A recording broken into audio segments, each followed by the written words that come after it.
बच्चों यहाँ पे हमें दे रखा है एक स्प्रिंग ब्लॉक सिस्टम है is resting on a frictionless floor as shown in the figure the spring constant is 2 newton per metre and the mass of the block is 2 kg.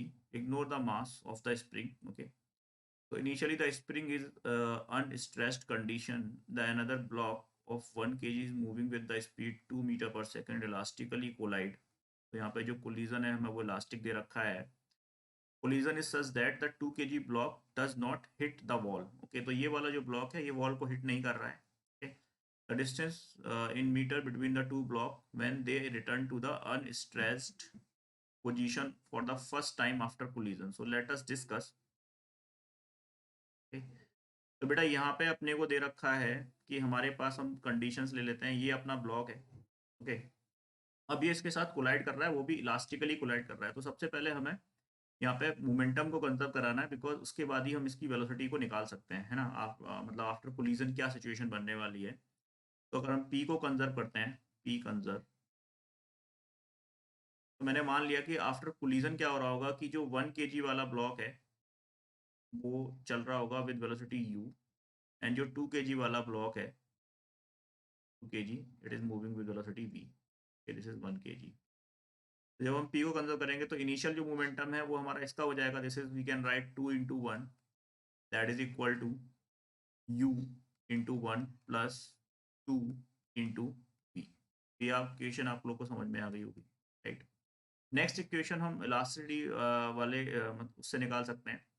या collision elastic है तो हम लोग जानते हैं coefficient of जो restitution होता है वो होता है velocity of separation divide by velocity of approach. तो वेलोसिटी ऑफ सेपरेशन यहाँ पे हो जाएगा this is v minus you and velocity of approach जो हो जाएगा तो आपका यही ब्लॉक चल रहा था that is divide by you initial velocity. Sorry, this v minus you divided by 1 हो जाएगा बिकॉज इनिशियल वेलोसिटी तो आपकी 2 दे रखी है उन्होंने, राइट. एंड ये जो होता है ये 1 होता है अपने लिए.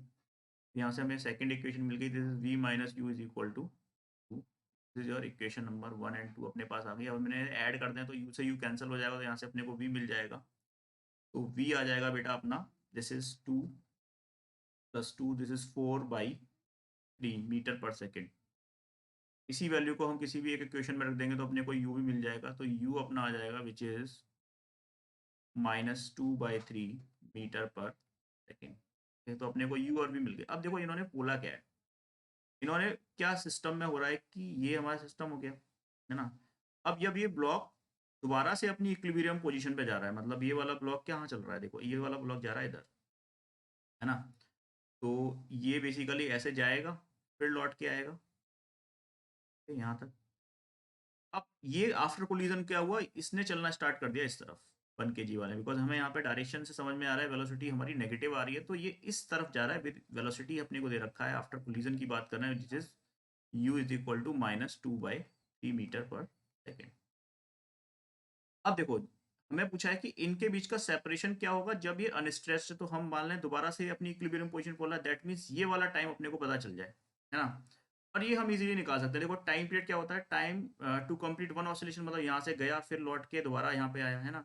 तो ये बेसिकली हाफ टाइम होने वाला है. तो हम बोलेंगे कि भाई जो टाइम होगा यहाँ से यहाँ तक, अगर मैं इस बात करूँ इस टाइम की टी ले लूँ मैं इसको, तो टी मैं बोलूँगा दिस इज होगा t/2 होगा इस वाले ब्लॉक के लिए 2 kg वाले ब्लॉक. इसका हमें मास भी दे रखा है और हमें सब कुछ दे रखा है.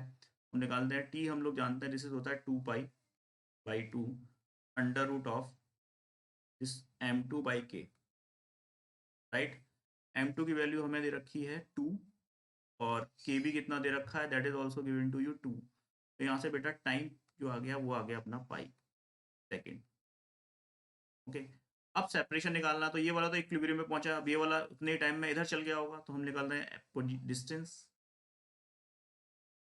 दैट इज इक्वल टू इसकी स्पीड इनटू टाइम हो जाएगा. That is speed into time.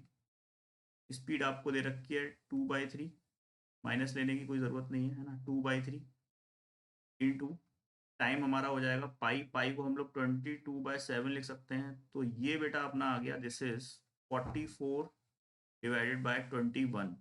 तो द यहाँ पे जो फिल इन द ब्लैंक्स अपने को फिल करना था तो एग्जैक्टली जो डिस्टेंस आएगी this is 44 divided by 21. Okay, thank you very much and I hope you will understand.